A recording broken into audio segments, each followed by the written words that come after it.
everybody knows now, Zahar Zarniev, the 19-year-old who was part of the bombing brothers in Boston. His older brother, Tamerlan, 26 years old, is dead now, of course, killed in a shootout. Zahar is in the hospital, and apparently when he was brought in, he was not given his Miranda warnings, as we've told you in the past, and they used an exception for public safety, and they said, well, we got to make sure that we know if he's got any more bombs or weapons anywhere. Now, for a brief period of time, you might have been able to use the public safety exception. Hey, do you have a weapon anywhere here? Is there any other bombs? Now, they did use it for most of a weekend. That's starting to cross the line. They eventually did Mirandize him on Monday, but a couple of consequences of that. Apparently, when they first brought him in, he was joking around about how his brother and him were going to go to New York to party afterwards. They said that when he became more lucid, then he then turned that into, we were going to go bomb New York afterwards. Well, Mayor Bloomberg of New York, of course, had a press conference about that today. Let's watch. Last night, we were informed by the FBI that the surviving attacker revealed that New York City was next on their list of targets. He told the FBI apparently that he and his brother had intended to drive to New York and designate additional explosives in Times Square. I have to be honest with you, I'm slightly skeptical about that, and I'll tell you why. First of all, this whole they were going to go party, no, they were going to go bomb is slightly weird story. Now they say, oh no, he wasn't as lucid, now he is more lucid. Okay, by itself it doesn't mean much.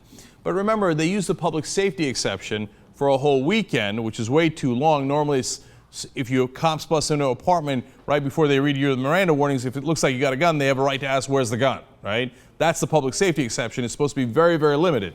But now they can say, oh, it's a good thing we use that exception. Look at that. We found out in the meanwhile they were going to go bomb New York. That's a little convenient, right? Now, it doesn't matter. They bombed Boston. We got them anyway, right? And now here's an interesting turn, though. When they Mirandized him, and they had to because they had to arraign him, and then judge was there, and he wound up having a public defender. That all happened on Monday morning. Well, apparently he stopped talking. So now conservatives are saying, hey, wait a minute now. You see that? We told you shouldn't Mirandize him, because if you tell him he has the right to remain silent, he might remain silent. Now, I have mixed feelings about this. Now, first of all, it's very important that we apply the same rules to everybody. You can't, so for example, we could have used the public safety exception for all the right-wing extremists who did bombings and killings. For example, the person who killed Dr. Tiller, who's an abortion provider. Scott Roeder was his name. Why didn't we do a public safety exception? Hey, did you work with others like Eric Rudolph, who also did abortion bombings? And did you work with other people who are doing abortion killings? Do you have other weapons? We could have done that. We didn't, because why? He's an American citizen. But so is Zahar. So it's a little disparate treatment. I don't think that's right. I think that you have to give him the Miranda warnings as the current law exists. Otherwise, you're not going to be able to use the evidence. What if in that weekend he said, I did it? Now, look, it seems that we have enough evidence on him, so it doesn't quite matter as much.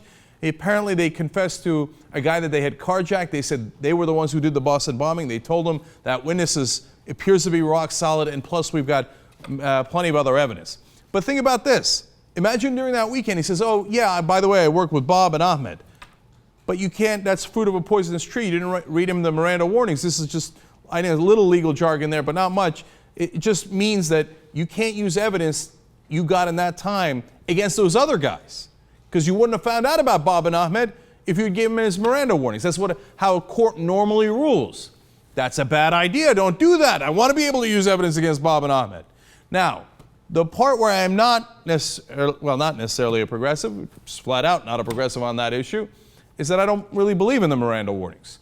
I believe you have your rights. No question about that. I wouldn't budge an inch off of that. I'm not sure the cops have to tell you all of your rights as soon as they arrest you. I mean, we got a situation like this, and this is why I've been against Miranda warnings for a long, long time, and I have a constitutional problem with it too. It doesn't say in the United States Constitution the cops must read all of the warnings in the Fourth and the Fifth Amendment as soon as they arrest you. That is an interpretation of the Constitution, and I think one that's a bit of a stretch. Now, look, I know liberals, progressives, in fact, most Americans love the Miranda warnings because we grew up with them, and ironically, it's part of our tradition. So it's almost conservative to like the Miranda warnings because of how long they've been around.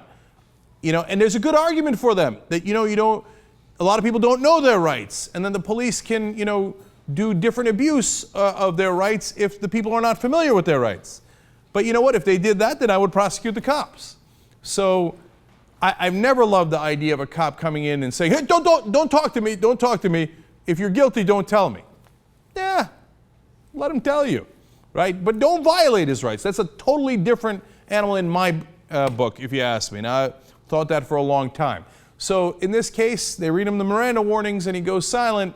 I wish it hadn't happened that way, but apparently we at least got some information about his motives in that weekend. And you make it, in your call on how you view that, where you fall on the spectrum on whether there should be Miranda warnings or not. But the one thing we should all agree on is that all American citizens should have the same exact rights. So if you're going to read Miranda warnings to right-wing extremists or to any killer, to any serial killer, to any rapist, then you got to read it to this guy. We hate this guy, but we hate all the other guys too. And the point is not to protect him. The point is to protect all of us because we all have those constitutional rights.